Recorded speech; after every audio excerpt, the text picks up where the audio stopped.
Mommy, Peter, Emma, Mommy, Abba, Mickey, Daniel.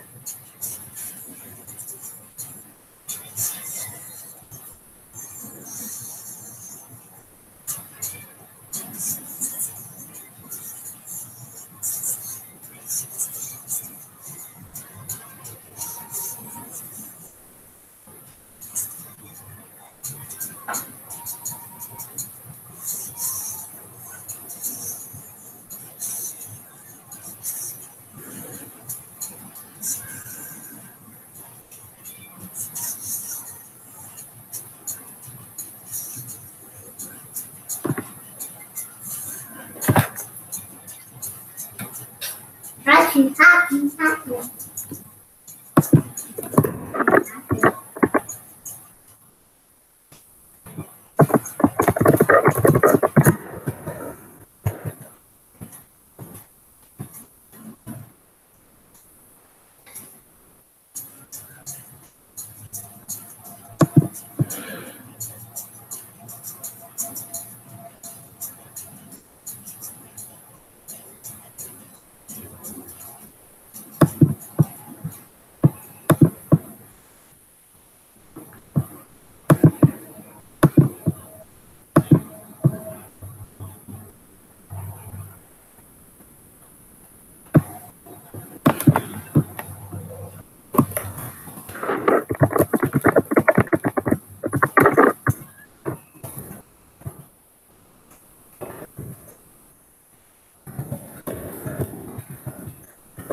She.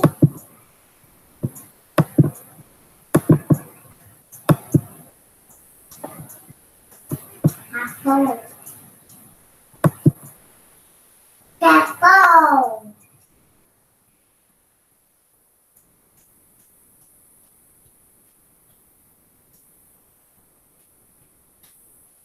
She.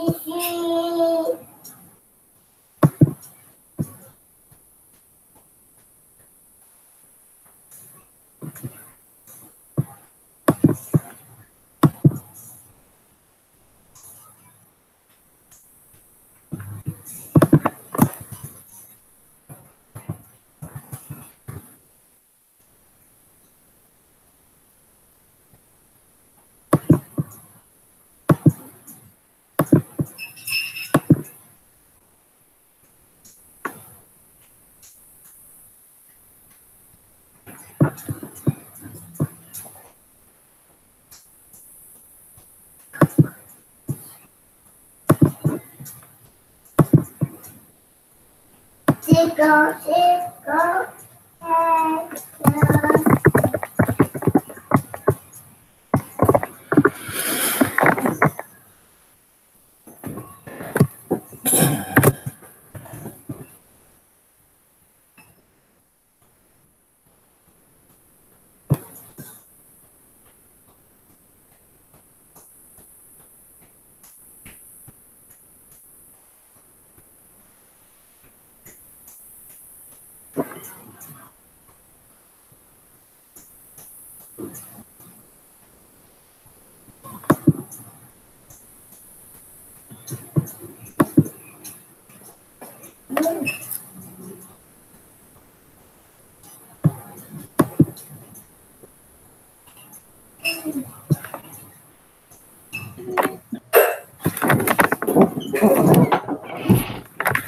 I don't hear anything. Can you hear me?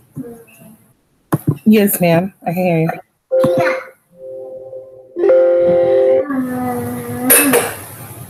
Can you hear me? I can hear you. Okay. Hi. Shalom. So we're live now? Yes, we're live. Hi. Everyone, that's Evayan saying hello to you.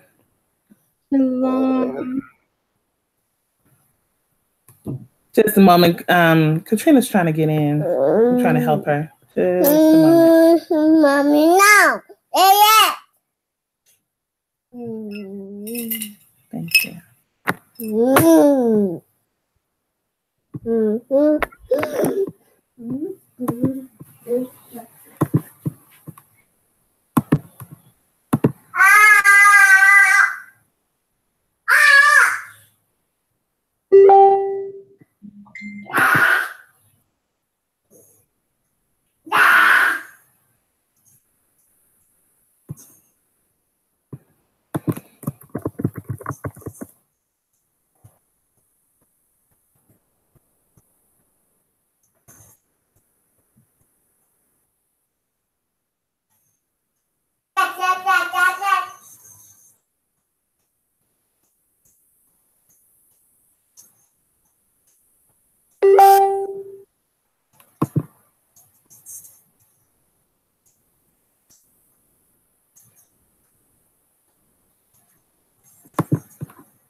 Don't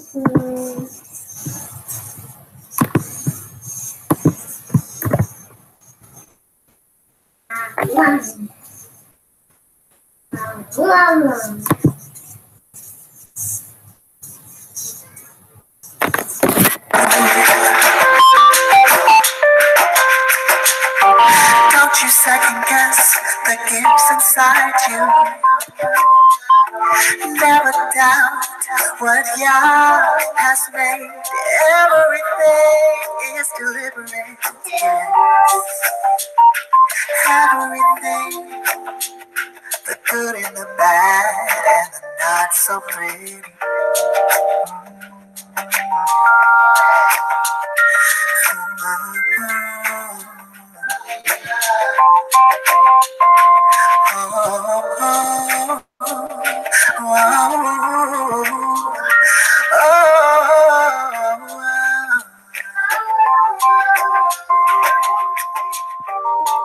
Be grateful, be grateful for who you are,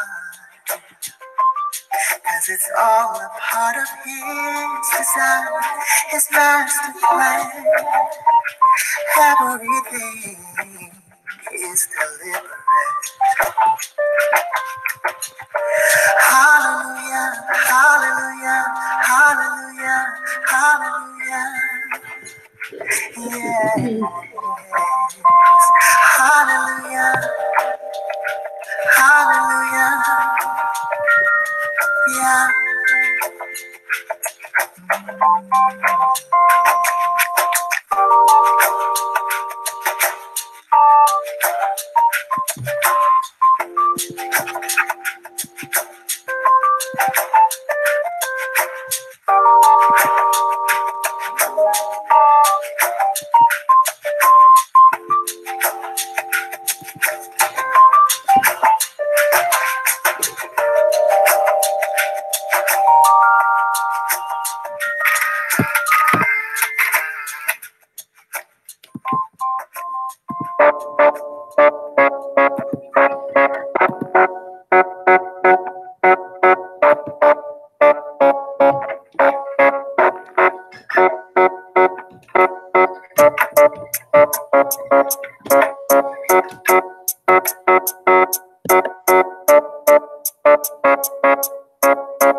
Dax on the beat. Dax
on the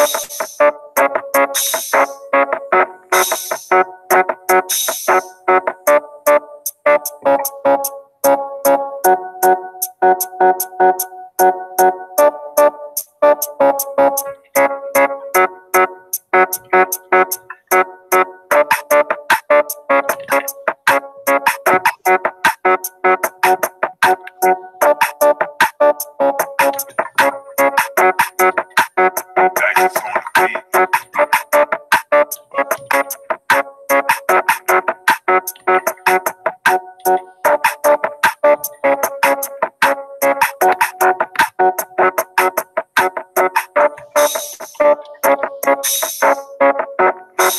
beat.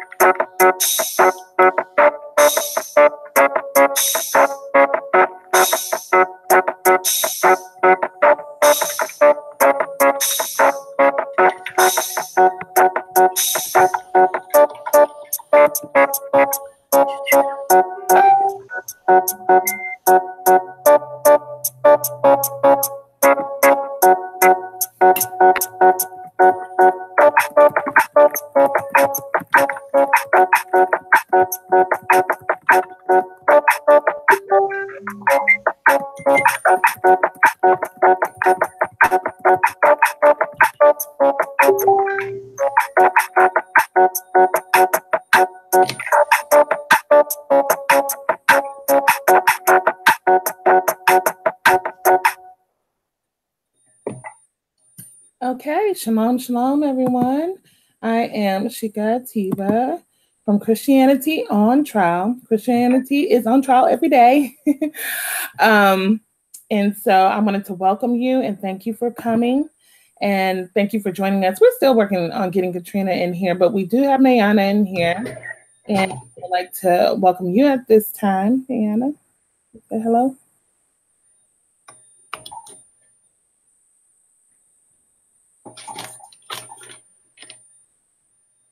Mayana. Okay, I'm here. I just wanted you to say hello to everyone and introduce yourself.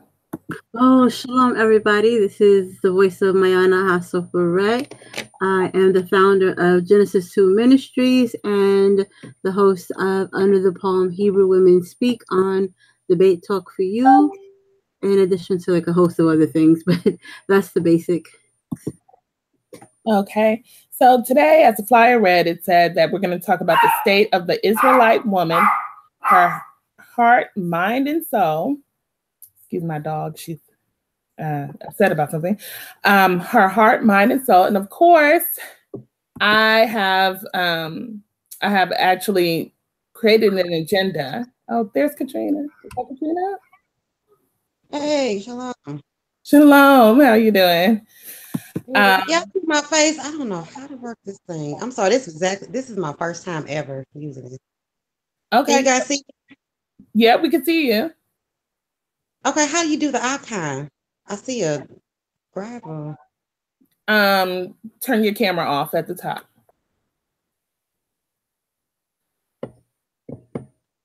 Hit the camera at the top. Hi.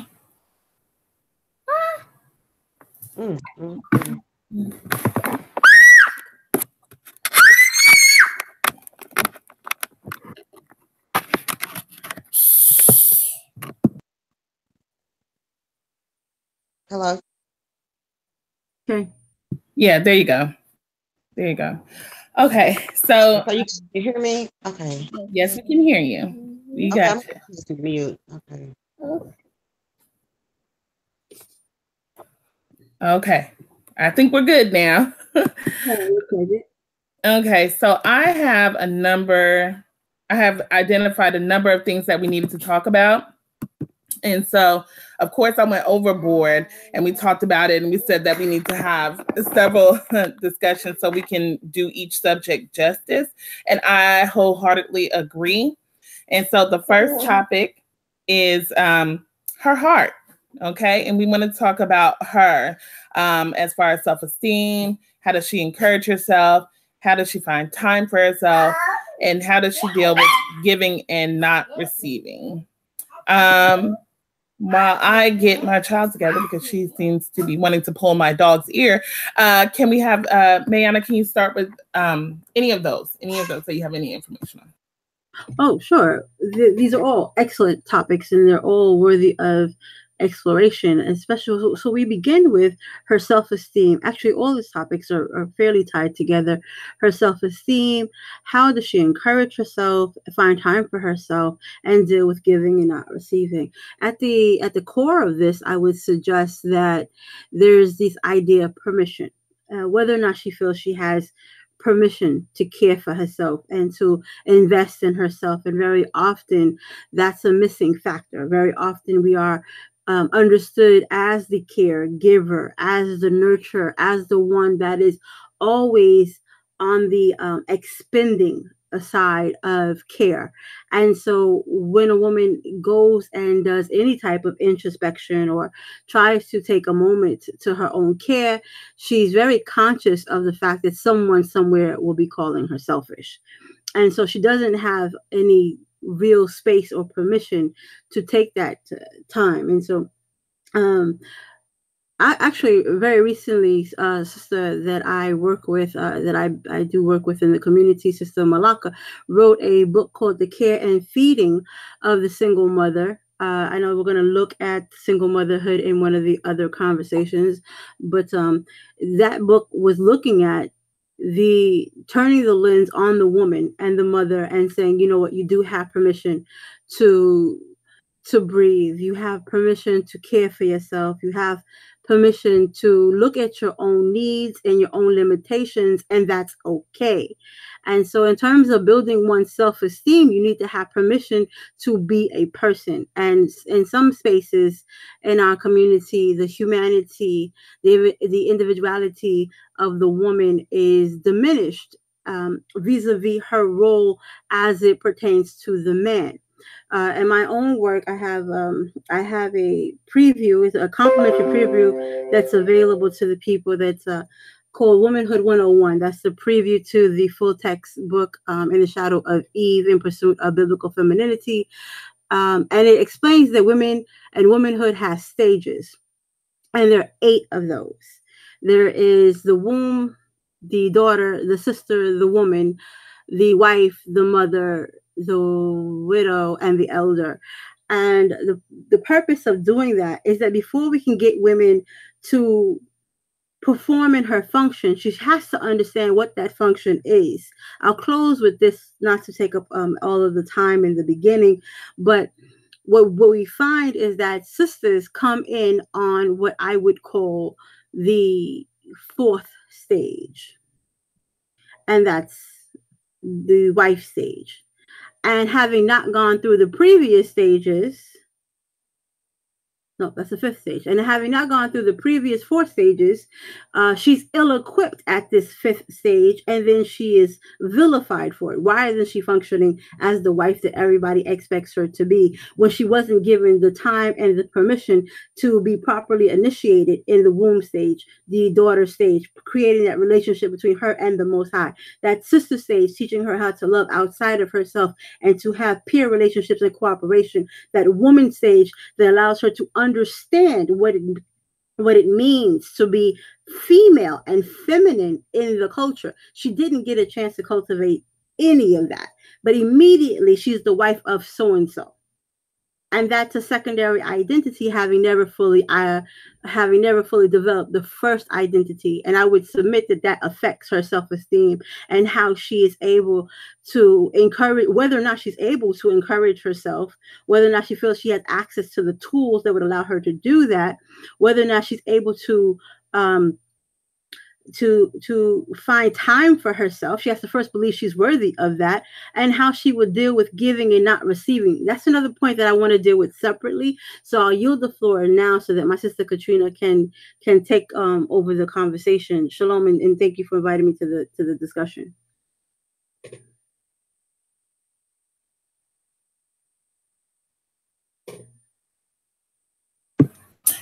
Katrina, hit your mic so we can hear you. We're not hearing you right now.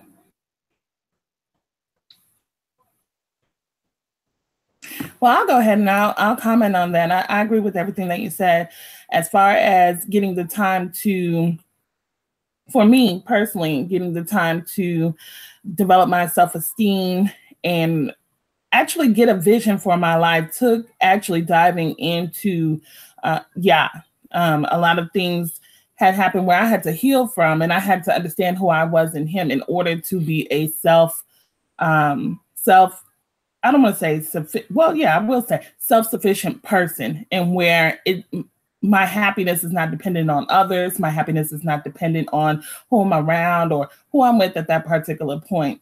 And once I got that up, I became a better person. I still had things to work on, such as communication, such as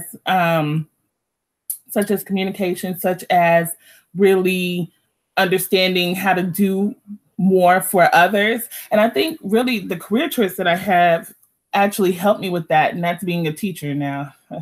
It is a lot. It is a lot that you have to give to children. I mean, I remember one time I was eating a piece of chicken. Before I could put it in my mouth, the child was like, oh, miss, can I have some chicken? You know, and so that has really been the span of 10 years now. And so actually developing self-esteem, learning to get to others, Yah has really directed me in the paths in order to learn how to do that.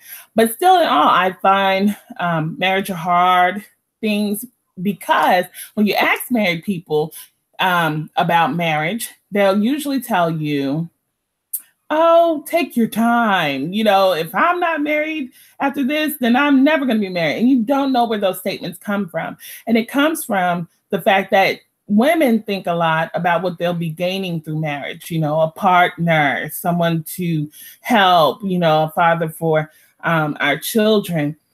But the other side of that coin is you have to share that person's burdens, issues, their own self-esteem issues. And it is, yes, there's a load off, but then there's a load put on, and people don't tell you about that. And couples really should discuss that. As far as sisterhood, I've had issues as far as getting into that, but I do have 2 sisters. Well, actually 5 when you really think about it. And so that is definitely a serving and a be served relationship. Outside of that, though, and I think that we have to understand that familial sisterhood is a little bit different than community sisterhood, in that there's not as much of a sharing because you grew up with somebody, but it's a sharing as far as goals. It's a sharing as far as getting things done together in love. And I think sometimes when you don't have that family relationship and you step into sisterhood, you think somebody is going to know exactly where you're coming from. And so right there, again, the communication and relationships takes place. So very interesting points. Katrina, are you ready? Sister Katrina? Okay, so let's talk about self-esteem. How does one take their time in building that self-esteem? I know that I use Yah and the word, but there were other things I had to do. Like, hey, I took time out to get my nails done, get a pedicure, take care of my hair, daily affirmations, doing well at my job. Those are some things that I did. And so as far as self-esteem, Mariana, what are some things that you can suggest that women do to affirm themselves? I think that would depend on what they, like you said earlier, that you have a very particular vision for yourself. So it depends on what the person's identity is tied to. If the person is saying that they want to have security and affirmation and confidence in their identity as a Israelite, then it's imperative that they build that. And so what I do, what my ministry concentrates on is creating accurate feminine biblical identities, because we have so much bad information that precludes a healthy biblical identity for women. Women have been subjected to so much bad information that they run into obstacles before they can ever fully be born into this truth. And so that, for me, if we're talking about an Israelite identity, to understand our modesty standards, why we have them, to understand, to put submission into perspective and how that works. Instead, we unfortunately, we can put this in other facets of our daily relationships, but if we're living in someone else's definition, we are never going to truly be able to accomplish self-esteem, because we are looking for that affirmation and identity somewhere else.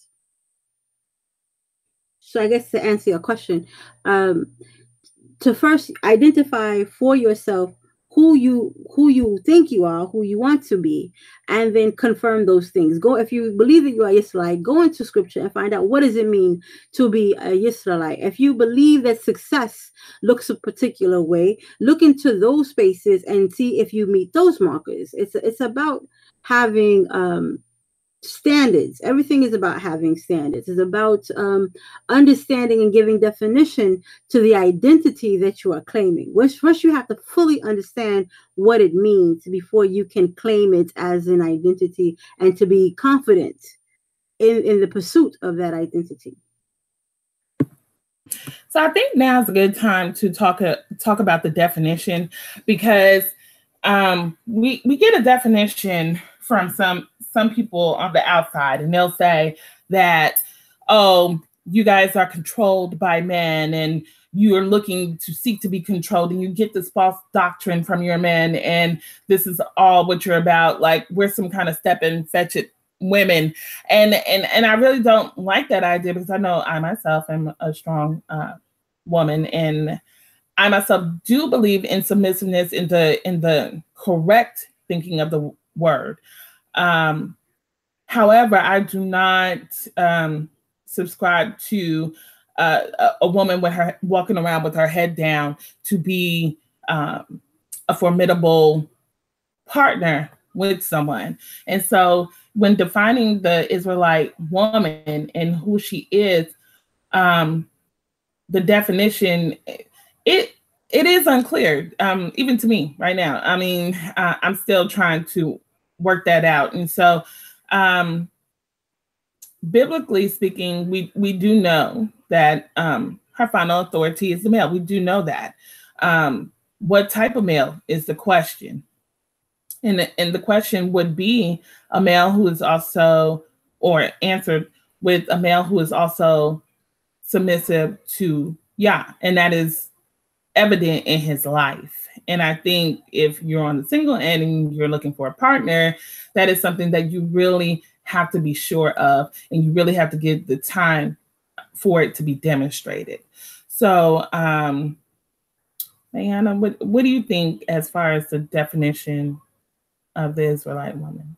Well, we begin that a sister, her first and final authority is Yovhe Wavhe, and not the man. Although the man would have us believe differently, that there is these identities get formed, these relationships get formed vis-a-vis your relationship with him. That is not the Torah principle. That is not supported by anything that we see in Torah. And so I can't accept that particular definition that he gets to be the final authority in anything the Most High is that. However, there is an obligation that he is given to be the steward of the law and to be a steward of what the Most High has put in store for us. But even in that, there is a humility that he's supposed to have to understand that these are not his laws, neither is this his will or desire. Instead, he is a servant to the law and a servant to the Most High, which again makes him not a final authority to the woman. And so I think, again, the idea that this perspective, putting these things into perspective, putting submission into perspective is important. And I understand that there are a number of documents in the later portion of the scriptures that get misunderstood and misapplied. And so women submit themselves in these other ways, in these strange ways that they aren't supposed to, and that men will forward certain ideas that put them basically in the stead of the Most High when they are not supposed to. It's a very dangerous space. And again, I understand that this is a misapplication of the later records provided for us in the Common Era. But I think that paying attention to that, studying that, looking for context, trying to understand why the epistolaries present information the way they do is a benefit, again, because the woman is not encouraged to study. That whenever she questions certain things, she is immediately ushered into this space of the Jezebel. She is being contentious. She is doing all of these negative things. So she's immediately disarmed and disempowered, and she doesn't feel like she has permission to ask questions. And that's how we perpetuate a cycle of unhealthy feminine identities.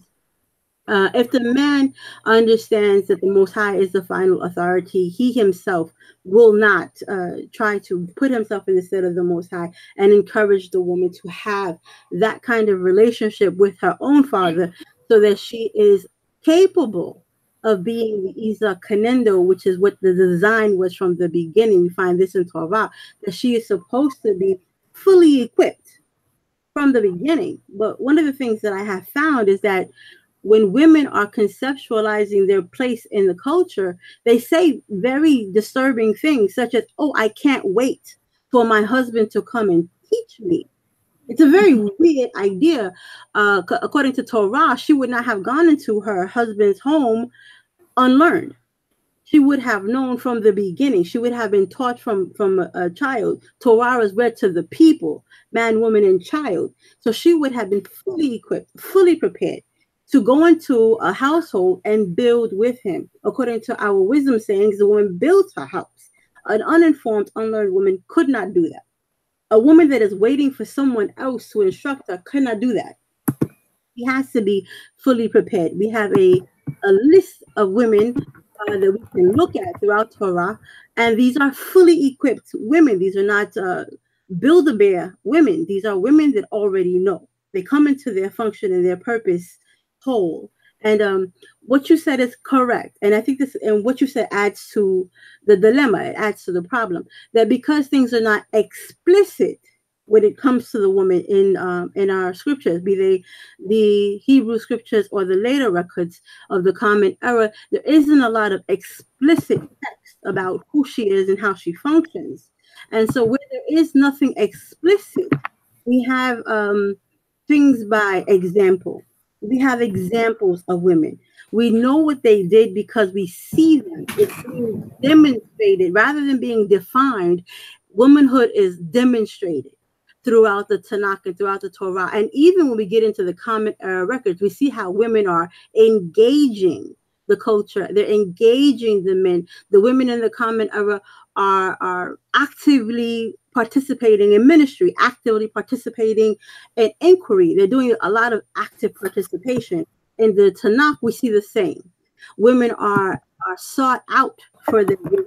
Women are able to stop whole armies from advancing before clarifying what their purpose are, because a woman will stop. A woman has stopped them. There's a portion where a woman is judging all of Israel, and there isn't any problem with it. The men are not reacting negatively to the interactions of the women. They understand and even rely upon their women. This idea of diminishing the woman is a strictly Roman Greco idea that gets corrupted in modernity and consequently affects the way we're able to see ourselves. This idea of self-esteem, we see the men, right? For example, and I'll end with this. We see our men. Our men are very proud. They get to walk with their shoulders back, their chest is out. They speak in loud and confident voices. Why? Because when they go into the text, they see themselves.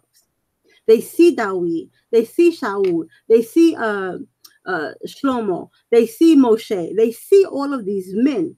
And they understand that they were actively engaging, actively participating, and doing a lot to move the culture and to move the nation. And they hear these things and they get reinforced over and over and over again. So it's easier for them to establish this idea of identity, establish this idea of self-esteem, because they feel like the book is about them. What women get is, you are the reason for our fall. We get Kava, we get Eve.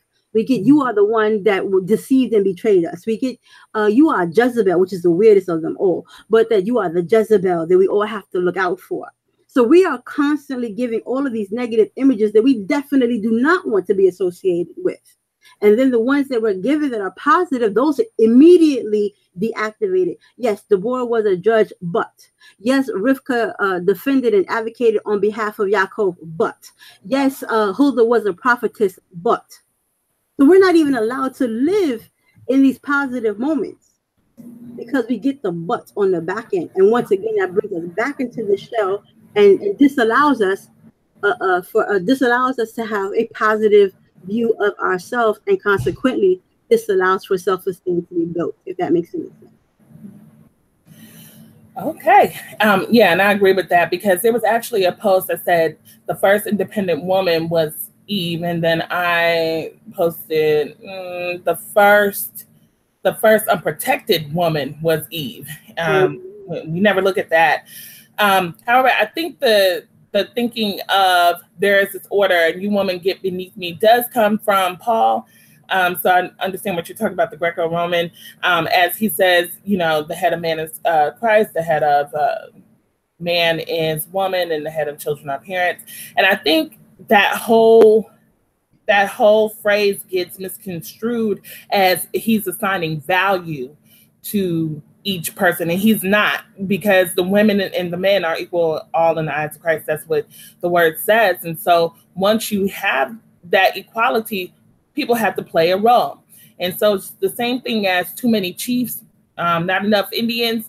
And so to keep peace in the home, it's looked as, okay, there's a final authority as far as in the home of your husband. However, if he is not following the Most High, if he's trying to lead you to actually go against the Most High, in those instances, it is your job to remind him, and it's also your job to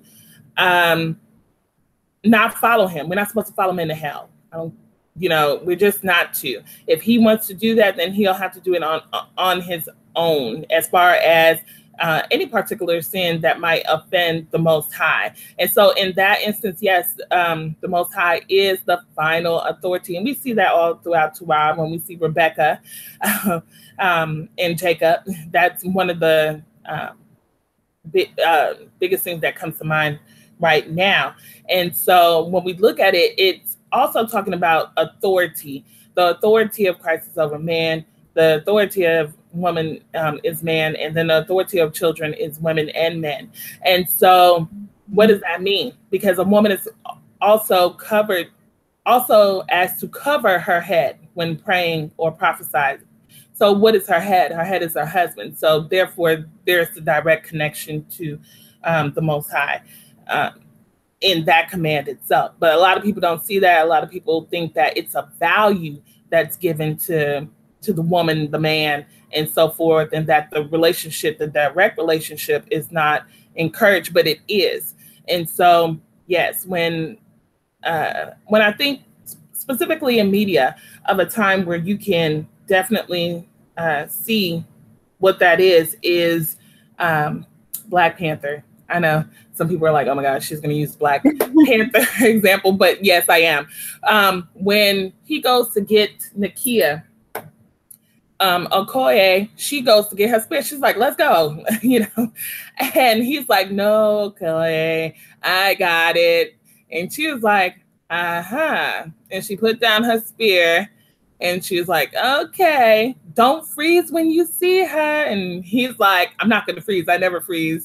She just let that be. He goes, he freezes, and she comes up with the spear like, hey, I got you. And that's actually a demonstration of how the relationship should be. However, the assignment of value has been put on what was an attempt to create order. And that is why we have men saying things like, do what I say. I am not a child. I am not your servant either. I'm an equal individual. And certain things, like if you say run, I'm going to run. And ask you later. But if you're talking about go inside the shed, get this, that, and the other, and place it down, I might ask you why. And if I ask you why, I should be getting an answer on that particular thing. So I'm kind of like jumped into the her man. But defining ourselves, what it sounds like that you also said, Ayana, is that we define ourselves through the Most High first, right, and then have our individual visions of where that leads us. As And Hebrew women, I apologize for cutting you off. As Hebrew women, yes, our first identity, our first obligation is to the Creator, because, like I said, the first phase, the first initiation is the womb, and then the daughter. Just like we identify ourselves in our modern context by who our family is, we see this in the scriptures as well. Our identities are tied to who our family is. So we understand that if we come in on that fifth stage as the wife of so and so, you have necessarily attached everything about who you are to this man, which is a false step. This is wrong-headed. You are supposed to attach yourself to your family first. You're supposed to be the bot of your father first before you are the wife of the ish or whomever that ish will become. When we see this, the men know, again, the men have a better relationship to the understanding of this because they see it. They call themselves Ben Yisrael, Ben something. They understand the importance of being the son of someone or something, right? We don't necessarily do that. We find pride and substance in who we are married to, what male, the proximity to the male. And the men see this in scripture. The curiosity is, do women see it in scripture? The fact that we go to the book of Judith, the 8th chapter, the first verse, we see that the first thing they do is they give us who she is for, I believe, 15 generations. We get 15 generations of who her fathers were for 15 generations, because that's important before we get to who her husband was. When we get to even the account of, now, for example, the account of Deborah, before they tell us who her husband was, and it's very common for people to, yeah, but Deborah was married to Lapidoth, forgetting that before they tell us who she was married to, they tell her what her function was. Deborah was a prophetess. All right, she was married to Lapidoth, and then it says, and she ruled Israel in that time. So we find out what her function is before we find out who her husband is. We find the same thing with Huldah. It's important to understand who you are, and if your first identification is the man, you are already doing the wrong thing, because that is not Torah. That's not scripture. There's not one scripture that does that. You're not supposed to do that. You cannot put the man in the stead of the Most High. You cannot do it. Even Yaakov was uncomfortable with that. When Rachel, his favorite, decided that she had this envious feelings towards her sister Leah, and she's like, "Oh, Leah's having all of these children. What's really good?" He said, "Yo, am I in the stead of the Most High?" He understood. You don't put me there. The Most High opens your womb. I don't do those things. Our men don't have that humility to bethink themselves. You gave the account of Rebecca to show a point where the feminine principle intercedes because she understands that she has the ability to do that. We can see also with Abigail. Abigail does that when her husband does the wrong thing. Her husband wants to do one thing and aggravate the king of Hebron, who is Dawid at the time, and she says, "Okay, this is not a good idea." And she takes her servants, she takes an offering, she goes and she meets Dawid and his army, and persuades them not to decimate her family. And does Dawid say, "Woman, who are you?" Absolutely not. He says that through you, he said to her, "I see the Most High in you. The wisdom of the Most High is in you." He didn't say, "Woman, who are you talking to? How dare you speak to me with your uterus?" He didn't say that. Because the men understood. You know, back in Torah, the men understood.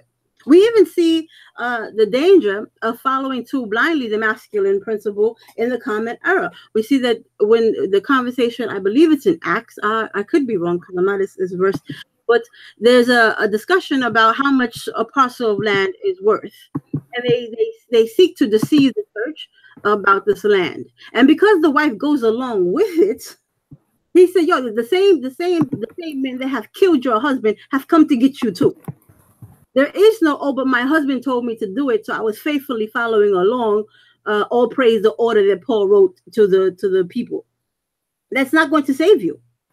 The order that you don't see this order anywhere else in scripture. You have to put this contextually and find out why Paul is saying these things to these people. Why is it said in Corinth and not said in Rome? Why is it said in Corinth and not said in Thessalonica or Ephesus? What's happening in Corinth? That this is something that had to be said. Don't forget that in the same passage, Paul says it is against nature for a man to have long hair. Clearly, this is not a Hebraic thing. We have the law, we have the vow of the Nazarene. So obviously you can have long hair. You're supposed to have long hair if you take this vow. We see that we know how long Absalom, the brother of Shlomo, how long his hair was because they give it to us by shekel weight. So the idea that to have long hair is a shame clearly indicates to us that we have to put Paul in some kind of contemporary context and say, why is he telling the people in Corinth this? Because this is not something that would have been universal or universally understood by Hebrews. So there must have been something very specific that he's addressing for him to say these things. And it's our job to investigate. Torah tells us that when you are to adjudicate a matter, you have to have both sides of the conversation. We are literally given only one side when we have to go into the common era records, because the Vatican only releases the letters that Paul they received from Paul. We don't know what they asked Paul. So we literally already have a one-sided conversation. So it's incumbent upon us to do our due diligence and understand what is happening in the context of the common era, and what would Paul have to say these things? Why would he, there's even a letter, I believe it's in Romans, where he has to encourage spouses to sleep with each other. Defraud ye not one the other. Like, what's really going on with you people? You don't know how to have sex with each other. Like, who really has to tell you that? But apparently there was something going on contextually that motivated Paul to address it. Context is the most important thing when we are dealing with any of our records, but especially the ones where we only have the epistolaries, and we just have to do our due diligence so that we can understand and not get, like you said before, we get misled because there's misinformation out there. And unfortunately, the letters of Shaul are the most often misused in an effort to kind of disarm the feminine principle, when from the beginning it had always been the case that was our job. Our job is to complement the masculine energy. Our job is to affirm the will of the Most High together. That's balance. You spoke earlier about imbalance. This is balance. It's balance to depend on one another. It's balance for the masculine and feminine principle to work together and not to attempt to overpower each other. So because I can become very chatty in this area, I will yield the floor. That's no problem. We welcome chat. I mean, this is what we're doing. We're hanging out today. And so to add on to that, I know that the problem in Corinth, I believe, was that, was it that? I know there's one that they always bring up, like, let the woman learn in silence. And the problem at that time was that women were speaking out of turn. And that's why I said, learn from your own husbands, things of that nature, because they were in assembly and then women were talking. And so that was the context of that. The order, I have to look into that a little bit more. I think that it could be a good principle if it was used in the correct manner. And unfortunately, people do not understand the difference between value and order. Okay. And so there's something that we called, and I think I mentioned it on the page this week as we talked about polygyny. Oh, that's another topic. But somebody was talking about the role of submissiveness of a woman. And so I said, well, the role of submissiveness is a role. It's not necessarily a position. And it's still a leadership role in that you are now managing up. And managing up is the context of basically saying to yourself, okay, this person has to make a decision. What can I do to influence? It's a more of an influential position. And we see that throughout history where women are influential, have led people to wars. And so how do they do that? And sometimes the second-hand man is more powerful than the first person involved. And it's all about how they can influence. And if we can master that, I think that it would be a power position. It would be viewed as a power position. Unfortunately, we have the concept with our men believing that we need to understand that we're less of them. And I'm like, where does it say that? I don't see that in any scripture, to be honest. You need to understand your role. Well, if you have to tell somebody that they have to understand their role, or if you have to beat somebody into submission to you, then that says more about you than it says about that other person. Because leadership involves communication, It involves talking, getting the buy-in that you need. And buy-in is basically a leadership term in which you are inclusive in decision making, so people are more likely to go along with what you said. And also in the leadership role, you have to consider what others are saying, and that goes into that buy-in. But you also have to understand that your way is not always the best way. And this is where our relationship with Yah comes in as women. Once we realize this person is going astray and Yah is talking to us about what to do, that's who we follow. Point blank. That is who we follow. And so unfortunately, what you said is true. A lot of people will run to Paul and said, oh, Paul said, no matter if I'm following the word or not, that you need to follow me. And I really wouldn't subscribe that interpretation on what he was saying. People will say, oh, yeah, that's what he's saying. No, he's saying if your husband is not a believer, okay, and he's not dealing with the word, you exemplify the word so that way you can have influence. And a lot of people, well, a lot of the men that we speak with online, oh, you're supposed to learn in silence. We are on Facebook. This is not a teaching forum. This is a discussion. And if you really feel that a woman speaking is a sin, then why are you talking to her? And so I had to put it, why be a stumbling block for her if you believe it is truly a sin? We've had people on there talking about, where's your husband at? Why are you on here talking? Clearly, in our marriage covenant, I'm not breaking any rules. Okay. So therefore, we just have a lot of misinterpretation, and we have oppressed men who are trying to oppress women. And that's the problem. Just because you are oppressed out in the world doesn't mean that you get to, in turn, come home and oppress someone else, whether it be your wife or your children. And so it's kind of looking for a space to say, I rule this. And I think that's really what's coming out. And unfortunately, sexism, as much as we are criticized for being, oh, you want to be independent, you want to be this, you adopted feminism, which is a European concept. Well, sexism is a European concept. Okay. I think Mayana did a good job about pointing out that it doesn't exist specifically in Torah, and it really doesn't exist in the New Testament. These are people trying to run to something and turning it around. And so, yeah, so as far as building our own self-esteem and understanding our role, again, it starts with the Most High, and you have to be there. Even to conquer things like, I remember when I lived alone for the very first time, I was very lonely. I even went out and got a self-help book on loneliness. I was like, what is this about? You know? But I do remember as I started to be introspective that I've always felt lonely for a long time. And I'm a twin. So how am I lonely? And so it really pointed out to me that loneliness is it's not about who you're around. It's about a feeling inside, and one that you have to deal with the Most High. And I think the self-help book, it really did help me. I didn't read it all, but she did say that loneliness is a test. And so I said, okay, so I started praying. I started getting into the word more. This is still as a Christian, I was doing these things. I signed up for a ministry. I signed up for everything at work, but then I ended up getting too busy and I was still lonely. And so then I'm like, how do I fix this? Well, I had to find my purpose in that loneliness. What was it for? And it was to ready myself and prepare myself for the other things I wanted down the line in life.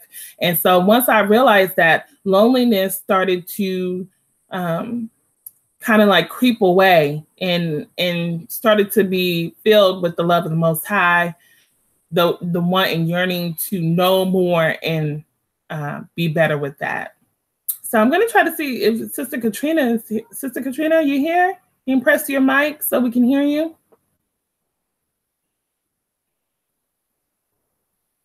Okay. I don't think she's here. So, Mayana, it is back on you. Have you had any struggles that I am sorry. Can you hear me now? I was wondering. Yes, we can hear you. Hey. Right. I'm just talking away. Okay. So I was just I said I was listening to you guys. I said you guys have made some great points. A lot of great points. But I want to talk about the self-esteem as being an Israelite woman, in this community. I think, when you first come into this walk, the self-esteem is pretty high, because you're just finding out that you're not Black or African American, you're Israelite, you're a descendant of the people of the Bible. So, you have a lot of pride in yourself, Um, but after a while, when you get to um, when you get to being around different spirits, different people, whether it's in your congregation, whether it's in your spouse, whether it's in your sisterhood or brotherhood, whatever relationship, but when you be around them, um, it's not looked it's not looked upon as a woman standing, having self-esteem, like letting the Most High use her. If she have a word to go forth, it's not promoted to go forth with it, and if like Sister Mayana was saying, and you guys were saying, you're automatically called a Jezebel. If you if you have an opinion, or if you have scriptures, or if you have any knowledge, any wisdom, is kind of suppressed, is put down, looked down upon. Um, and so that kind of messes with your self-esteem, So this is why it's good to stay grounded in the word. It's good to meditate in the word day and night, because basically that's the only help that we have. And as in reading the scriptures, just for me being a woman, how my voice is, trying to be suppressed, but I won't let that happen. I would not let it happen, but in reading the scriptures, I have found that the Most High have used so many different women that is unbelievable. It's not really talked about. This is why you have to read the word for yourself, so you can know what's going on for yourself. Um, just starting back from, of course, Deborah, you have Judith. And then, when you get in the New Testament, a lot of the thing in Israel is a woman is to learn in silence, I usurp you to teach over a man and all this, whatever. So basically, and I was thinking about, I'm like, why are they saying that? Paul is saying this, but it doesn't make sense. So I got to reading and I found other scriptures, and Paul is saluting women. Oh my goodness. I'm like, okay, in one breath, he's saying, be quiet, woman. And then the next he's saluting women, it doesn't make sense. So this is why it's important to read the stuff in context, to see exactly who he was talking to and what's going on. So if that applied to every woman, he would not be saluting the women, And then I found a female apostle that they never talk about, like Junia. Can you hear me? I can hear you. Okay. Junia, the female apostle, right, that no one wants to talk about. And I feel like if these different women in the scriptures, there were positive influences in Israel, that they needed them or they would be dead, basically. Um, if these women were promoted, it would help the self-esteem of the women in the community. Because, right now, I just believe that the self-esteem, it depends on the person. But for the most part, I feel that it's low because every time, a woman try to come with positivity or the truth or, it gets shut down, but that's not the way of the Most High. That's not what he wants, and we cannot be a vessel if we keep being shut up, like be quiet. Of course, everything is done in decency and in order, but it's a time and place for everything. But if the Most High is using a woman to get a message across, you need to listen to that, listen to it, listen to the spirit. The spirit, he uses male and female, it really doesn't matter. He's going to get his message across, but that's basically what I wanted to say about the self-esteem. It just kind of depends on who you surround yourself around and how you feel about yourself, but that's why I said it's best to meditate in the word day and night, because that's where your strength comes from.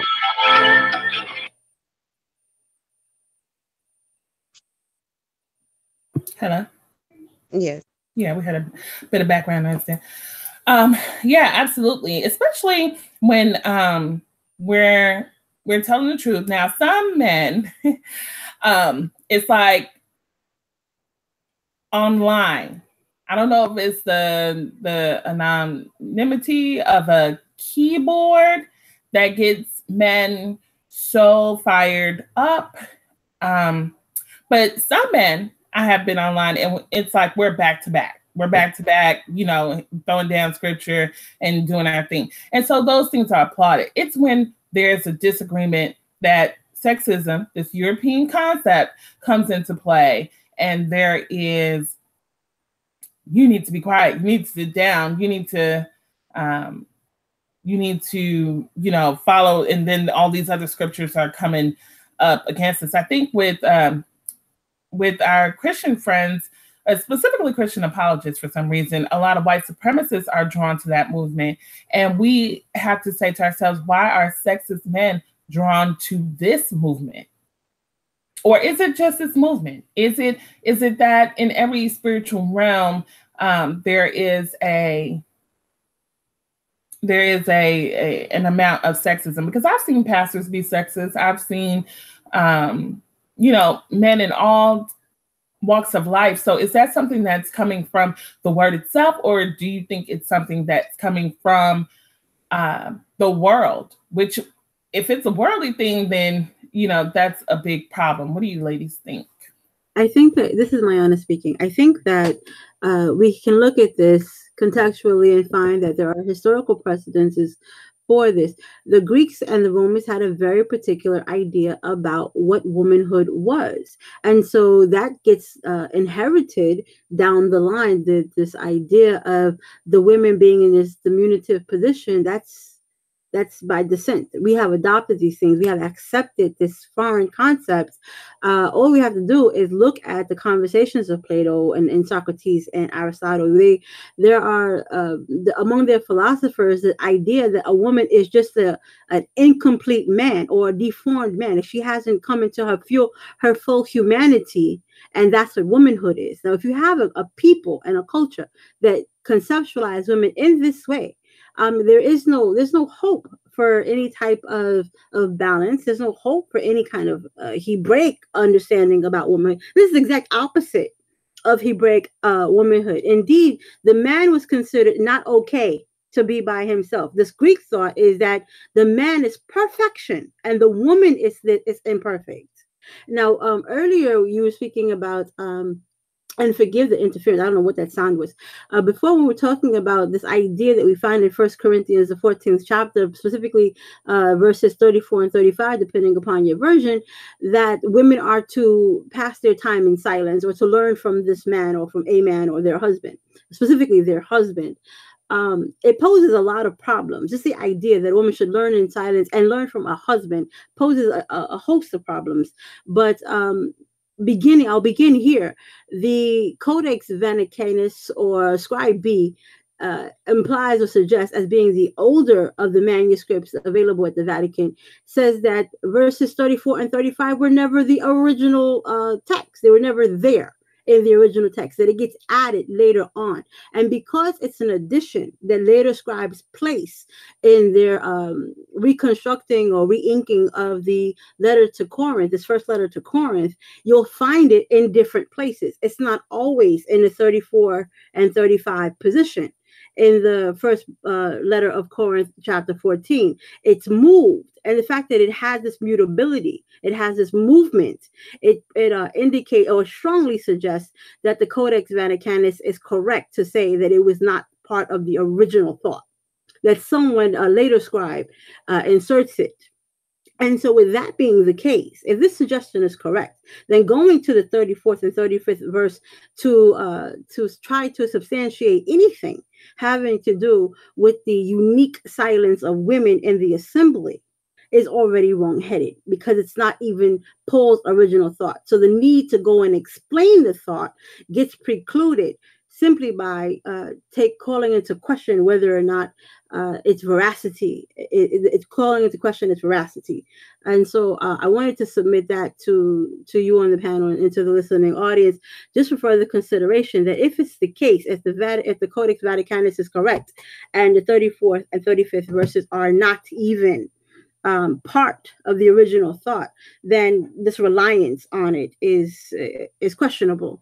Additionally, the idea that the men, this idea that the men, by virtue of their manhood, can address every woman is also defeated by this first thought anyway, because it says specifically the husband.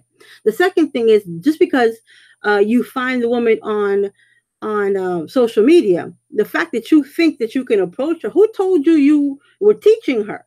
Like I've seen it happen to myself. Woman learn in silence. Excuse me, brother, I didn't ask you nothing. Right? I'm not here to learn spit. I didn't tell you to teach me nothing. You're not in the teacher position to give me. Yeah. I'm on my page telling you what the Torah says. No one asked you to teach me anything. I've asked you no questions. That's one. You can't teach somebody who's not asking you nothing.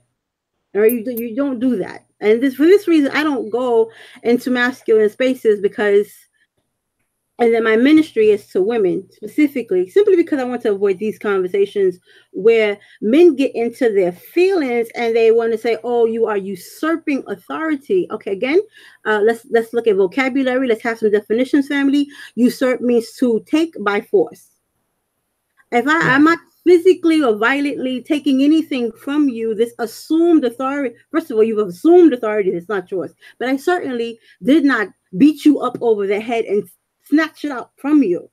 So I have not usurped your imaginary authority to begin with.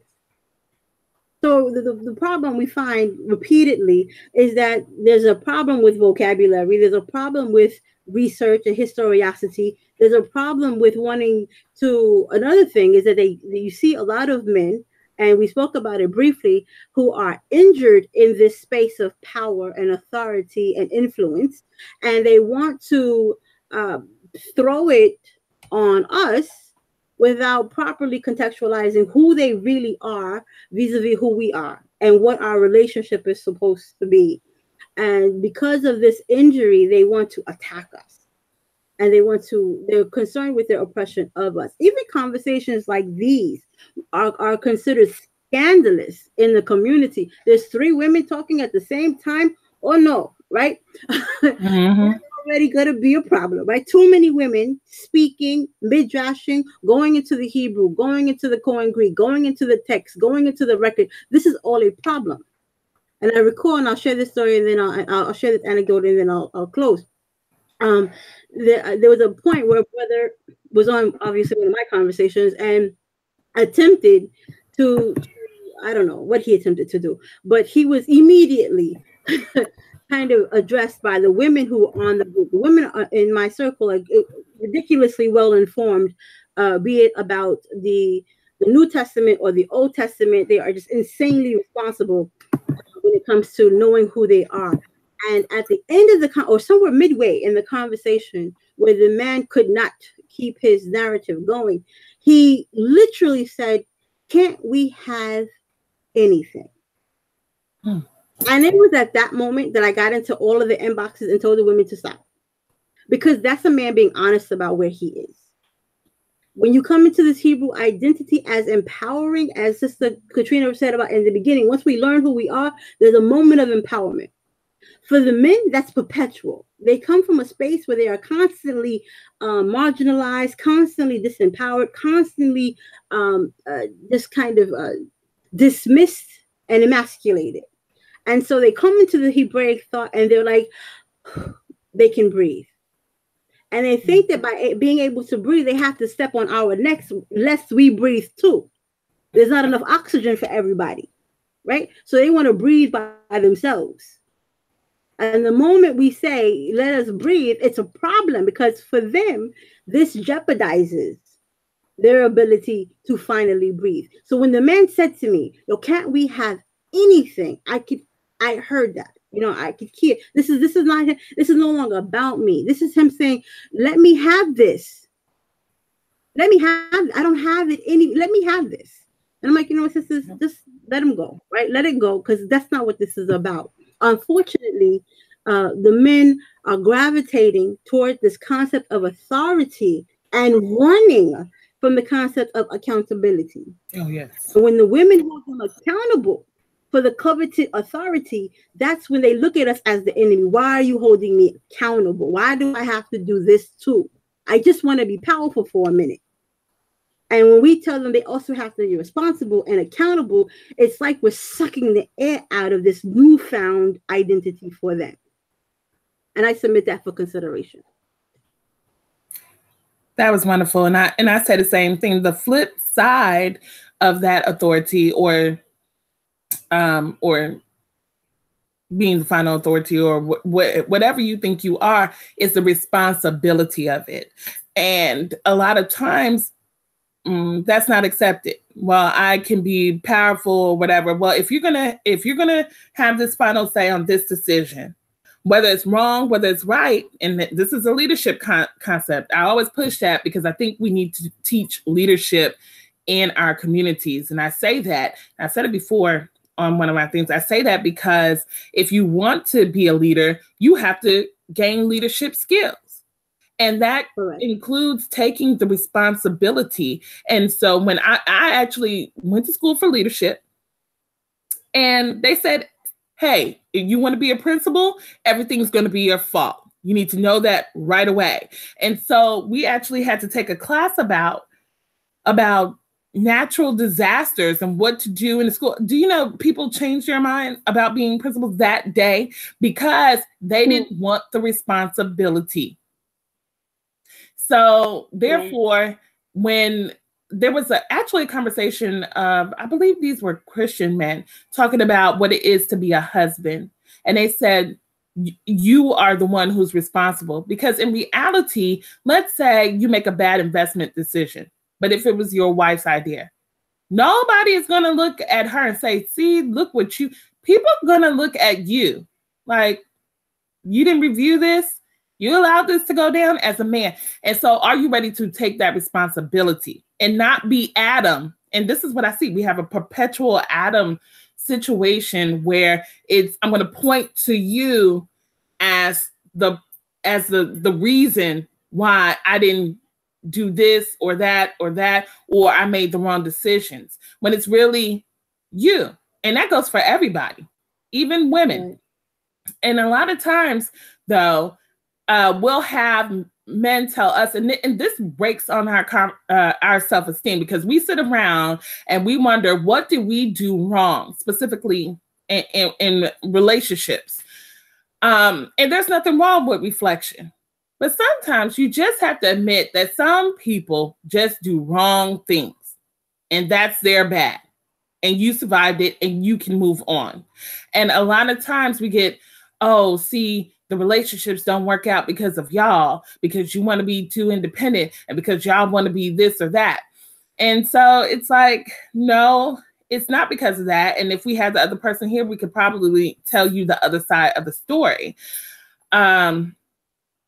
And so what I find a lot is this nitpicking of, the reason why we don't want to marry y'all is because you're not, you're not as submissive as others. You're not like this like others. You're not like that like others. And then we're looking at ourselves in the mirror, like, wait a minute, I got a job. I got my education. I'm serving the Most High. I'm studying. What more can I give? Which brings me to the next question. How does a woman lift herself up when she's doing all the giving and she's not receiving? Katrina? Yes, can you guys hear me? Mm-hmm. Okay, good. Well, what I would suggest is, once again, meditate in the word. And, you just encourage yourself, do something that makes you happy. Whether it's, playing music, whether it's drawing, whether it's creating something, whether it's getting your hair done, whether it's getting a massage, whether it's, something positive for yourself. And, basically, you just, it's like I said, it's just everything you need help with, the Father is there to do it, and you have to reach out to Him, and ask Him, what it is, that you need to do. But I just say, it comes from it within, it's all what you let in your spirit, um, you know, and then it comes up, you want to surround yourself with positive people, you know, people that are gonna, you know, help you to better yourself, you know. Um, if you can't find people to be around, again, that's what, I like being online because, you meet a lot of people that you wouldn't normally meet, and the Most High will send people in your life that will, help you to encourage yourself. Um, and and how do you encourage yourself? Basically, you have to give it to the Father. Everything, because we can only control what we can do for so much. But when it comes to other people and their thoughts and their minds and how they treat us and things like that, we have no control over that at times. But what we can do is control how we respond to it. Um, but at the end of the day, we have ourselves, at the end of the day, everybody is going to be judged for themselves, so you have to go to the Father on your own.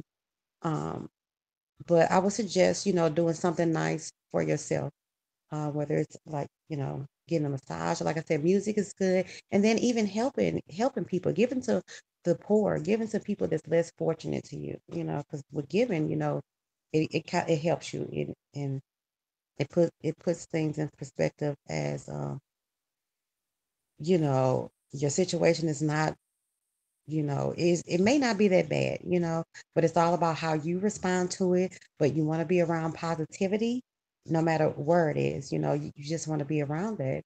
And then, you have to speak life into your life, speak it out of your mouth, speak it, speak life, claim it over your life, meditate in the word, and surround yourself with positive people. And then, like I said, just do something for yourself, some stress free. And that's what I would say. I agree with that. Like, yes, this is the time where you need to take time for yourself, especially if you are giving to others. They may need to see you not be available at times, and when they ask you, "Hey, I have to take care of me so I can then give to you." I will also say communicate. And sometimes I'm an over communicator, and I've been told that, but it doesn't matter because I'm still going to communicate. This is how I'm feeling. I'm not getting what I need here. And if you need help with this, and this is a very taboo thing that people seem not to want to deal with, but if you need, specifically in relationships, no matter what relationship it is, to get a mediator, get a counselor to deal with those things, then that is exactly what you should do. Because is it that you're truly giving to a situation, or do you just don't want to give any more to the situation? And that's something that you have to work out in your mind. So those would be my suggestion. And of course, meditating the word, that always helps. It's always a boost.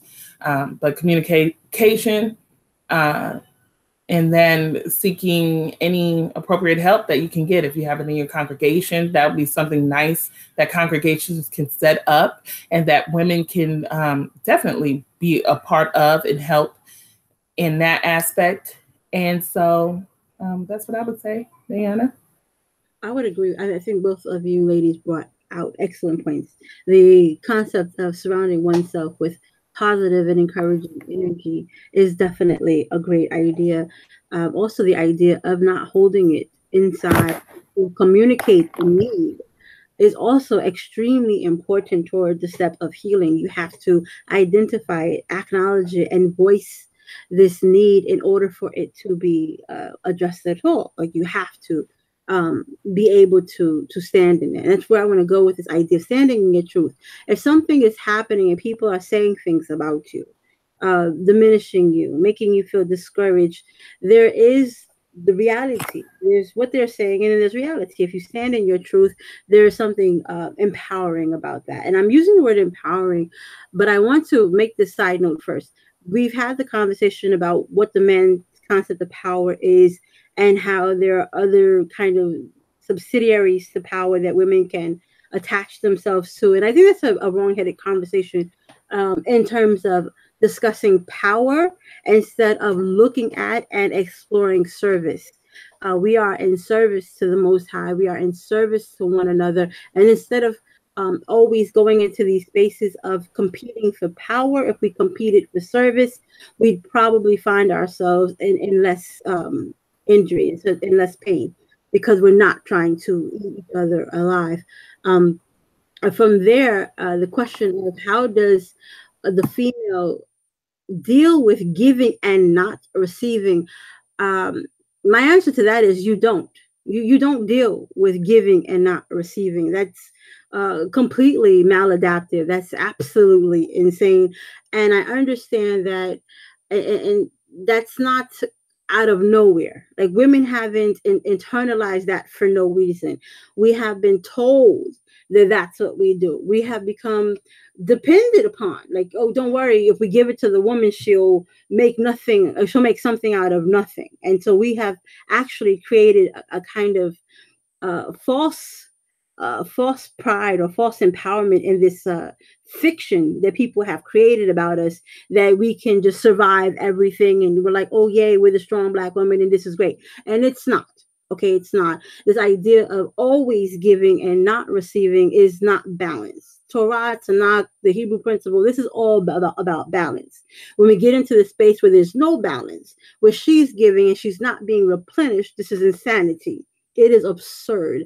It comes, and I think that it's a misapplication of martyrdom and this kind of self-sacrifice and the idea of suffering wrongfully. We get suffering wrongfully from 1 Peter 2:19, I believe, where there's this idea of suffer wrongfully. We get from 1 Chronicles 13 this idea of what love is. And this, the word is interesting. Most Israelites will be very KJV oriented until they get to this concept of love. And the word love is not in the KJV. The word there is charity.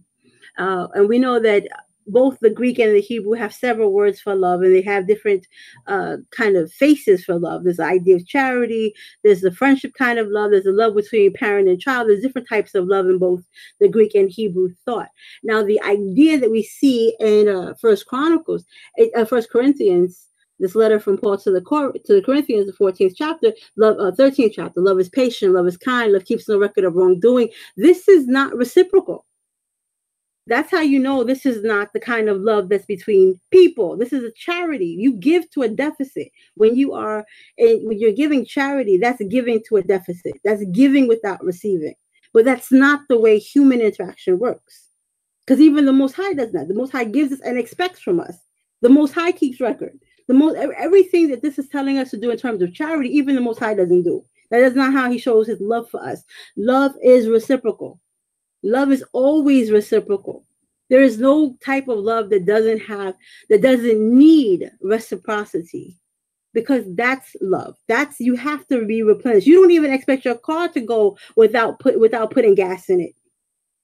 There's nothing that we expect to continue to run that we haven't cared or invested in. There's absolutely nothing. How much more so ourselves, our relationships, our children, we expect reciprocity. That is how we keep going. We put something in and something comes out. Nobody plants in a field and doesn't expect the field to yield some kind of fruit. Throughout the New Testament, you hear fruits of the Spirit. It's not enough to have access to the Spirit or to know the Spirit. There's this idea of there being fruits of the Spirit. Something must come from it. And you can't give without receiving. We have this idea being, and it's not just the fault, again, of the common era or Roman Greco thought. We see it manifested in our communities. We come up with this idea of the ride or die chick, and we think that's great. Oh yeah, I'm a ride or die chick. This is horrible. You are not supposed to ride till the wheels fall off. The wheels are not supposed to fall off. You're not supposed to keep investing in someone who is doing bad behavior. You're not supposed to enable these things and have nothing to show for it. So to the question of how do you deal with giving, and not receiving. You don't. You absolutely do not. This is completely against. It's against nature. It's against. There's absolutely no one else no one else has that expectation. Consider, we don't expect that from the men, for them to give us and expect nothing. The men don't expect that of themselves. And yet we have allowed a narrative that tells us that it's so cool for us to be, quote, the superwoman. And I submit for consideration that if you look at the franchise, this is DC Comics, the Superman. If you look at that, there is no superwoman. She's a supergirl. There's Superman and there's Wonder Woman and there's Supergirl. There is no superwoman. This is actually a non-existent, even in fiction. The superwoman idea, it does not exist. We cannot keep doing that. I love that the sister earlier brought out the Black Panther movie, because I actually am a Marvel girl, and so I was at there like, okay, even though I disagreed with how the MCU dealt with the account, what I want to point out is that the Dora Milaje, which Okoye is a part of, and that according to the comics, Nakia was originally a part of, but she gets kicked out. The Dora Milaje are the brides in waiting. All of them. They're not just a random army of strong women. These are women who are being prepared to be queen. And when the Black Panther chooses his bride, he would choose from this pool of women. And so what we see is that these women are being prepared for queenship. And look at who they are. They're warriors first, and they're domestic. They're the domestic defense. There's something called the outliers, the one who are going to attack outside forces, those regular militia. That was the war dogs, and it was a mixed population, mostly of men, and they are the ones that were dispatched everywhere else. When Killmonger comes in, he says, we have people in London, in New York, and in all these places. Those were the war dogs. That was not the Dora Milaje, because the Dora Milaje protected home. And they didn't protect it by knitting.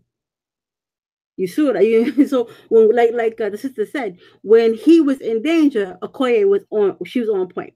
She knew what to do next. She wasn't waiting for him to call for help. She knew what to do. And she knew him well enough to know that he was going to need her. That's our job. That's what it looks like. So I appreciate that she gave that that the sister Shika gave that example, because it's a great one. The Dora Milaje is an excellent example. If you actually listen to one of the segments that we did on Under the Palm, Sister Only Love gave some information about the Hodomi tribe, and which is a tribe of warrior women, Hebrew warrior women, as a matter of fact, Hebrew warrior women, that the Dora Milaje is based off of the Dahomey. Yes, the Dahomey tribe. So it would be great to just, if that's a point of interest for anyone listening now or in the future, I encourage you to look into that. That's another Hebraic thought. So again, I appreciate giving an opportunity to speak on this. I really like that position. You don't deal with. You don't deal with not receiving. You don't deal with not getting that reciprocity. And that's something that we have to understand. A lot of times we get this image of we're supposed to serve and serve and serve. We don't take care of each other, take care of ourselves, take care of our health. And that can be detrimental to your health. We had a TA who retired and then found out she had cancer and died 6 months later. Why? Because she wasn't taking care of herself. She was taking care of these kids at school. She was taking care of her husband and her children. But where was that time for herself? So we have to make sure that we take out that time. So I think that's it for the first. Let's see. That's it for the first examination. It was her heart. And of course, we went a little into her man or her husband, whoever she's dealing with. But I don't think that we can speak without speaking about that at some point. And so we are actually going to chop this up into 6 little series. And so we talked about her self-esteem. How does she encourage herself? How does she find time for herself? How does she deal with giving and not receiving? And so our next conversation will be specifically about the man. And we're actually going to try to get some men in on that conversation. I would like to, I don't know the men that I would really want to talk to. but if I see them online, and I do so often, I'll invite them to the conversation, because just like Sister Mariana said, this guy said, can't we have anything? And we do have to be mindful of the condition of our men. We wouldn't be good. We wouldn't create good balance if we did not. However, we're in a condition too when it comes to the world. You know, we take stuff too. Just because we happen to not be men and have the fragility of that ego, we still do have our emotion, and we still do have things. But when we don't have our partners, it becomes a situation where we have to go through this in order to provide, in order to take care of things, and that's unfortunate. Together we can be a powerhouse. And as far as submission, it is still a power role. It is a role not meant to devalue you, as the value is not placed on a role of position. I at work do not consider myself less valuable than my supervisor. However, she has a role of authority. So there are some things that I won't cross the line on unless I really, really, really need to. Again, there comes that communication and all that. I'll also say this, and I'm going to share a story with you guys. There's a time and a place to do things. So after a heated conversation, debate, to keep it real, 100, an argument, next day, my spouse came to me. He said, whoa, we was on one last night. And I was like, yeah, whatever. Because, you know, I get emotional and sometimes I stay a little bit mad, you know, until we resolve things, of course. But he came to me. He was like, yeah, we were arguing last night and Trump was bombing Syria. Oh, my goodness. And I was taking the bombs from your mouth. And so we just busted out laughing because it was true. But it was because he was doing something that was not of the Most High, and I was not going to back that up. And so it is our job to speak up when we see our men going in the wrong direction. It is our job to speak up about our own value, image, and visions for our lives, and also for our families' lives. And no one should make you feel bad for it, whether online, whether in your home, or in your congregation. So that's my final word. I'll go ahead and let Katrina and Mayana have their final words, and then we'll sign off. Mayana? Yeah, I'm just listening to you guys. Oh, Okay. Go ahead. Yeah, no, I was just listening to you all. Just sitting here listening. So I mean, my final thoughts are, again, you know, you want to take time for yourself. Again, you want to meditate in the Word, and let the Most High guide and show you things. And like I said, the sisterhood is great. You know, you want to be around positive people. And, you know, everything has to be in decency and in order, you know. Yes, you know, we talk about the men and what they need to do is, you know, it's fine, you know, and it's a way to do that.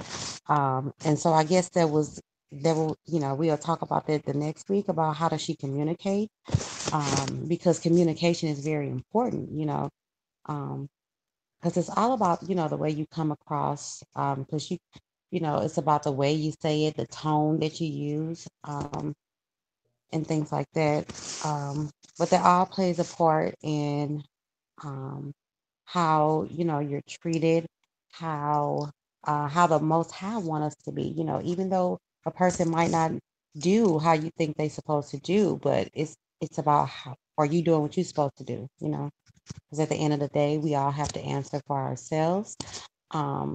You know, and just being an Israelite woman in this walk, you want to be strong. You know, you want to be strong. It's a lot of things that we deal with spiritually, and let alone in our lives and things like that. But at the end of the day, you know, you want to keep the Word, the Most High, in the forefront of everything, And everything that we need to know is in the book. But the way that it's used, the context that it's being used in, it makes a difference in everything. But everything should be done in decency and in order. Everything should be in love, and everything should be directed to the Most High and what He wants from us as the daughters of Zion, as the women of Israel.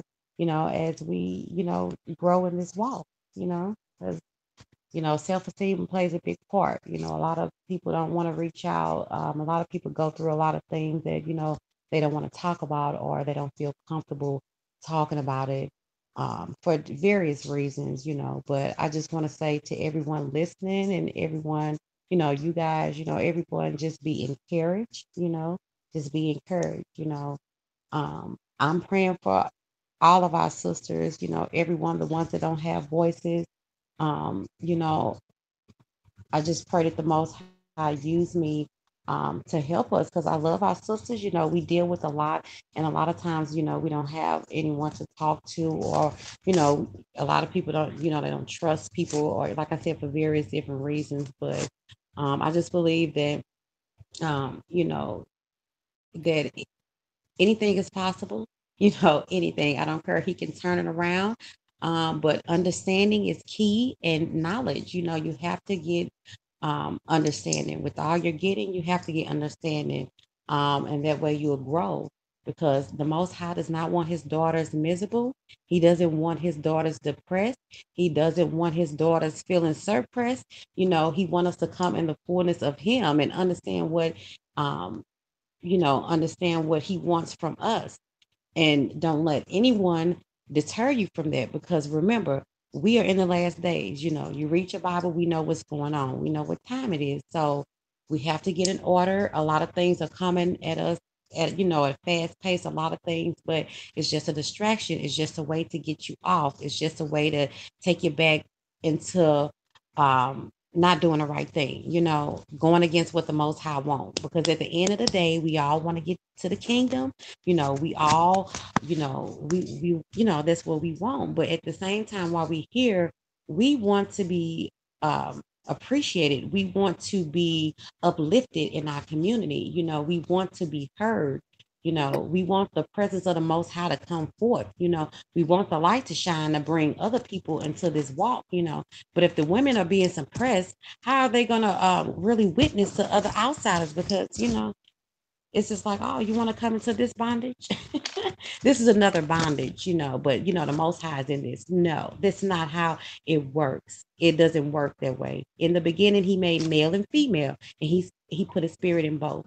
And like Sister Mayana was saying, it's a balance. We balance each other out. But if you don't know your role, or if you don't know what you're supposed to do, or just what the Most High wants from you, you will go around hurting people. You know what I mean? Or being hurt, accepting things that that you're not supposed to be accepting these kind of things. So that's why I said, meditate in the word day and night, and surround yourself with positive people, and positive music, just positivity, and just encourage one another, and just know that it will be okay. But we have to make the right decisions. It's all about the choices that you make. We know what the scriptures say, but we have to apply it to our life. And like I said, that's where the context comes in, to find out what it's really saying to us. But the Spirit will lead you to all truth, and I just want all of our sisters, just to be encouraged. Just be encouraged. Just hold on. Keep pressing. Keep striving. Do not give up.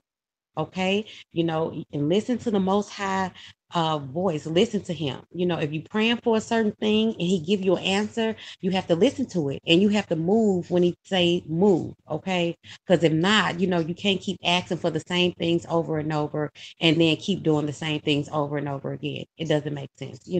So just be genuine, be for real, and just know that the Most High wants the best for his daughters. Okay, and I'll yield. I will say this real quick. Sister Katrina is an encourager. I'm going to let you know that. Her page is Strong, Righteous Women of Yah. And so even in a time and space where I felt not adequate to actually have a certain conversation, she started putting that scripture on me, and I said, "All right, Sister Katrina, let's go." And so please check out her page as well. And so we're going to give it to Sister Mayana. Thank you so much for joining us. We had prepared this for just me, Katrina. She asked to be on this platform, and I said absolutely, because I think when I grow up, I want to be like Mayana. So we want to encourage one another, and then also mentor one another. If you see somebody struggling, or you see somebody on the verge, and you see, hey, perhaps I can help this person, help one another. And I think that will make us have a better sisterhood, a better and feel better supported. So Sister Mayana, go ahead. And Toda, for all of those encouraging words, both from you and Sister Katrina. I want to begin by apologizing to the listening audience. I am from Brooklyn, so if I was talking super quickly, luckily on the replay, you can pause and rewind and figure out what did Mayana say. But Toda, for you allowing me to participate in this conversation, I want to give all glory to our creator, Yohe Wafe, and say that I love that there's so much conversation about sisterhood that was included in this conversation. I love that anyone who's listening to this conversation can really feel the demonstrated sisterhood in this conversation, that it's not an abstract thought, that it's not in theory, that in many of these cases, we know each other, we genuinely respect and have affection for one another. I have an entire panel of women whom I hold in extremely high esteem. Only Love, Amuna Yisrael, Malkah, and of course the Imams, Naomi and Yehudi, and previously we had even Hulda Dawid and Shanti on our panel. And these are women that for I want to say 90% of them I have met in person. I have met them. I have broken bread with them. I have watched movies with them. That they have my phone number and have spoken to me, and that we have shared not just the walk, but we're experiencing life together, and that's what sisterhood is. I've been in the truth since the 90s, and I can honestly say that I've gotten to witness some very poor examples of sisterhood, but then again some amazing examples of sisterhood where if one had it, like literally everybody had it. Every sister had an entire pantry that, it was just a matter of which sister were you going to call if you needed Similac, if you needed Pampers, if you needed paprika. Like, it didn't matter. It was even to the point that you could literally say, which sister's house am I going to go to, because somebody would give you a plate. And that's the sisterhood that I grew in this truth in. I came in at 17. I'm 43 now. So when I say that sisterhood is real, I'm not feeding you a theory. I'm not feeding you what could be. I'm telling you what is. I know for a fact that as long as women are prepared to be sisters, there will always be a sisterhood. Regarding this conversation, I love that we began with the her. Sister Katrina is correct. In order for us to advance the conversation, we first have to get right with the self. The woman herself, she needs to know where she is. She has to work on her identification with the Most High. She has to be able to say, I am a daughter of Zion. I am the daughter of Yovhe, before she can be comfortable being the mother or the wife or an elder or a mentor to anyone else. She needs to be confident in who she is. And once she understands love, and once she understands what it means to be precious and protected, once she understands what it means to have a relationship with the Most High, then she can share that with others. There's a lot of really good work from Amuna Israel about this idea of the angry Black woman. Very often we confuse confidence with aggression, or people confuse our confidence with our aggression. And so she has a great book about that. Actually, almost everybody on the panel has written a book, and everybody's waiting for me to do one. But I want to say that I am so blessed by all of the women who have allowed me to come into their lives, who have allowed me to share information with them, including these beautiful sisters, Shika and Katrina. And we have learned to through our mutual respect for one another, to always be able to come to the table without flipping it over and flipping over chairs if we don't agree on certain points. And that's what it means to be a nation. That's what it means to be family. To, at the end of the day, be able to come back together and say, okay, we're going to work this out and we're going to figure these things out. And those are the things that we do as women, things that we do as sisters. And we don't allow a narrative meant to divide us, because very often we come into contact with this idea that women can't be sisters, that we're catty and we are jealous and we don't like each other. And every day that we can prove that wrong, it's every day that we're working to get closer to the original aspect of the feminine principle that we see the Most High had intended for us in the beginning. For us to be that help, for us to be that, and yes, we are to give, but we are to accept also. We are a protected space, so we have to stop feeling guilty about asking to be protected. We have to stop feeling guilty about saying I need something. We have to stop allowing for trigger words like feminism and contentious and Jezebel and all of these other words that are meant to disarm us and make us not stand in our truth and not say what's going on and to take exception to bad behavior. We have to stop giving away what the Most High has given us to have. And in closing, if Sister Ashika doesn't mind, I would like to let the audience know that tomorrow, Sister, is it okay for me to tell about the show that I'm having tomorrow? Oh, yes. Plugs are welcome. Toda. I didn't want to hijack the moment. Tomorrow at 8 p.m. Eastern on Debate Talk for You, there will be a show called where we're going to look at whether or not having a biblical feminine identity is feminism. Very often we start to talk about women and have positive conversations about the contributions of women. There's always a group of people, be it male or female, that will immediately start yelling feminism at us. And so we want to kind of really explore if whether or not there's space to have positive conversations about biblical feminine identity and use the scripture to substantiate. Because as Sister Shika pointed out earlier, it's not explicit. It's by example. It's exemplary. We find it through, it's evidentiary instead of explicit. And so we're going to unpack and excavate some of these evidences of biblical femininity. And this way we can create that positive sense of self that establishes the self-esteem that we were looking for in the beginning of this conversation, and truthfully in the beginning of all conversations. In order for us to be a healthy contributing factor to any Hebrew household, we have to first know who we are. And again, that's why I applaud the sister for beginning with, let's look at the her. And then we can look at the husbands, we can look at the family, we can look at the greater community. But if she's not healthy first, it doesn't matter what comes from her. If the soil is toxic, if the soil is corroded, if something is wrong with the soil you plant in, you can't eat from the fruit from it. You can't. You just can't. If there's toxins in the soil, there's going to be toxins in the fruit. So we have to work with her first and do that soul, as Amuna would say, do that soul work first.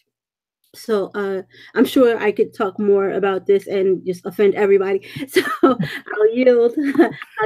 But I invite you to call in tomorrow. Under the Palm, Hebrew Women Speak. Again, this is Mayana Haskell Correct. And if you want to call in, the number there is 319-527-6239. Press 1 to talk. And that again is at 8 p.m. Eastern tomorrow. Shalom, Yom Tov, Shalom. Also, I wanted to go back before we go. I played a song called "A Song for Daughters," Deliberate Purpose in Yah, and it's visual affirmations music video, and was made by Malkah Norwood, and I wanted to put that out there, and I'll put the link in the description as well. And that's a beautiful song. And of course, the other song was Cardi B, "Be Careful with Me," you know. And I think that is a good message for our whole community regarding the Israelite woman. Be careful with her. Okay. I had an opportunity to meet Malkah. She is a beautiful sister in person. She has a wonderful spirit to her, in addition to having a beautiful voice. So I just wanted to share that, absolutely. And I think it's great that you're sharing her work and using that as part of the conversation. So I just wanted to take a moment to say that. Again, sisterhood is real life. I know the sister. I met her in real life. So hallelujah. Hallelujah. And I'm glad you made that song. That's something that I'm like, okay, my daughter has got to listen to. And so, yeah, and we do need to work on creating more work where our daughters can see themselves isolated in a way to where they can definitely understand who they are in the eyes of Yah and how they need to conduct themselves. So with that, I don't have anything more. Did anybody have anything more to say? Okay. Well, thank you for joining us. We appreciate your time. Please share the video. I think that this can be a topic in a movement really to really shape and define who we are. A lot of people have perceptions about who Israelite women are, and they're not accurate. We define ourselves. We do not let others define us. And so our next conversation will include more people. I believe that Mayana was going to invite Imuna, and I was going to invite Shanti. We've been playing phone tag. So, and some other women have expressed interest. So if you're interested, let me know. I can only have 10 people at a time, and we don't want to be too large because only with 3 of us. Look how long this has been. So, you know, let me know, and I'll let you know. And I'm also looking into getting a call-in number. Perhaps we can cover more ground that way. So, Ashanti Doc from Facebook, Ashanti? Yes. Oh, really? Oh, that's surprising. Yes. I'm under the impression that she was not going to be on social media as much, but hallelujah. I don't know. Well, I said I was going to invite her. I don't know if she'll actually come, but you know, we've been playing phone tag. She contacted me on the Facebook, and so we've been playing phone tag. So we'll see. All praises, hallelujah. Yeah, hopefully she'll accept. And so let's see if we can, you know, have more of this discussion and come to some more conclusion and really start shaping our own clay. Let's say that. Okay. With that, I say peace and blessings. Shalom, shalom, and you have a good evening.